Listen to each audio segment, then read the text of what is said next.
هر یو کس خپل حساب سره د الله په عذاب کې مبتلا دی. عذاب دام دی چې ستا زړه سخت شي، د الله ته رجوع توجه ختم شي او ستا زړه سخت شي، چې څنګه د بني اسرائیل مبارک الله پاک وي چې د دې زړونه سخت شو.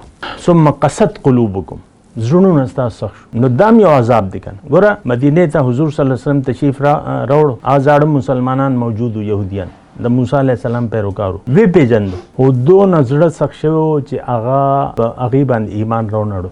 دا ومنې کنه یهودیانو، زاړه مسلمانانو، موسی علیه السلام امتیانو، زړه دونه سخت شو. او صرف دا نه چې انکار وکړو بلکې مقابله وکړه رسول صلی الله علیه وسلم سره. او نن زموږ مقابله ده الله سره او رسول سره. دا زړه سخت دی کنه، دونه سخت دی چې موږ هماغه آیت دی الم یأن للذین آمنوا ان تخشع قلوبهم لذکر الله، ولې هغه وخت نه راغلی مؤمنانو الله چې د دې زړونه ښکته شي، سر ښکته شي د الله یاد ته.